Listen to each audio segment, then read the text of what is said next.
महबूब दो आलम सैयद आलम सल्लल्लाहु अलैहि वसल्लम ने ऐलान फरमाया, चलो सहाबा मक्के चलेंगे, हम उम्रा अदा करेंगे। कई साल गुजर गए, काबतुल्लाह की ज़ियारत नहीं की है, सारे तड़प रहे हैं अल्लाह के घर की ज़ियारत के लिए। अल्लाह ने हुक्म फरमा दिया है, इजाज़त अता फरमा दी है, हम चलेंगे अल्लाह के घर का तवाफ करेंगे। 6 हिजरी में सब ने एहराम खरीदे, कपड़े खरीदे, एहराम पहने, जानवर खरीदे, कुर्बानी करेंगे अल्लाह के घर पे। सब चल रहे हैं आगे आगे आगे आगे। मक्के के बाहर कुफार ने रोक दिया, आप उम्रा करने साल नहीं आ सकते। एग्रीमेंट तय हो रहा है। हुजूर ने एग्रीमेंट तय किया और फरमाया ठीक है हम वापस जाते हैं, बाद में फिर उम्रा करने आएंगे। उमर फारूक रज़ी अल्लाह ताला अन्हु की गैरत ईमानी जोश मारने लगी,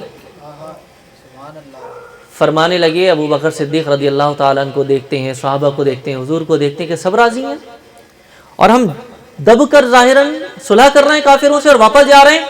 हुजूर ने तो ये फरमाया था कि हम तवाफ करेंगे, हम उम्रा अदा करेंगे, काबा से चिमटेंगे, गिलाफे काबा को चूमेंगे, हजर अस्वद के बोसे देंगे, आबे ज़मज़म पिएंगे, हम वापस जा रहे हैं। अपने शहर से, अपने इलाके से सालों बाद जा रहे थे, हुजूर के हुक्म पर वापस जाएंगे। हुजूर के पास चले गए बेकरार होकर। उमर फारूक रज़ी अल्लाह ताला अन्हु कहने लगे, हुजूर आप अल्लाह के नबी हैं, बेशक। आप अल्लाह के सच्चे रसूल हैं, बेशक। आपने फरमाया तो उम्रा अदा करेंगे। हुजूर ने फरमाया, ए उमर हम उम्रा जरूर अदा करेंगे, मेरे रब ने फरमाया है हम जरूर अदा करेंगे उम्रा, लेकिन इस साल हम वापस जाएंगे, हम फिर कभी अदा करेंगे उम्रा। अल्लाह ने फरमाया है तो हम जरूर अदा करेंगे। सब एहराम खोल दो। वहां से बेचैन और बेकरार देखा तो अबू बकर सिद्दीक एहराम खोल रहे हैं, लिबास तब्दील हो रहा है। अबू बकर ये क्या कर रहे हो?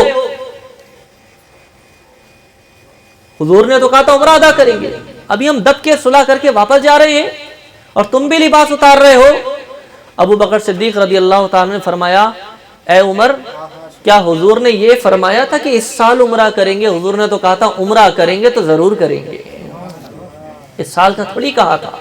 वही बात जो महबूब दो आलम ने इरशाद फरमाई वही अबू बकर के सीने में मचल रही थी, क्योंकि यार की मंशा को जानते थे, मर्जी को जानते। मुहद्दिसीन ने लिखा है कि अबू बकर सिद्दीक रज़ियल्लाहु अन्हु जब एहराम खोलने लगे तो उमर फारूक ने पकड़ा, कहा क्यों खोलते हो?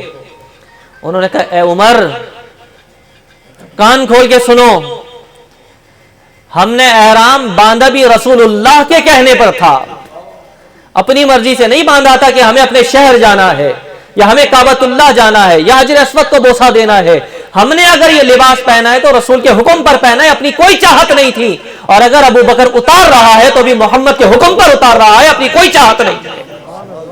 अपनी मर्जी हो तो मैं बात करूं ना कि क्यों पहना था और क्यों उतार रहा हूं। तुम सवाल करने वाले कौन होते हो कि अबू बकर एहराम क्यों खोलते हो? अबू बकर का लिबास भी मुस्तफा की मर्जी पर है, पहनना भी हुजूर के लिए, उतारना भी हुजूर के लिए।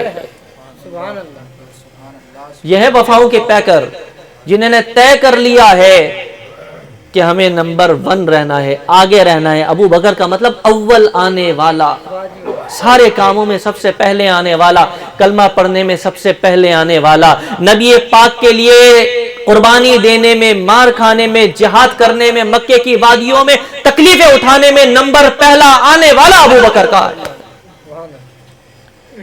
महबूब ने फरमाया कि मेरी उम्मत पर वाजिब है, मेरी उम्मत पर वाजिब है अबू बकर का एहसान माने, अबू बकर का शुक्र अदा करे।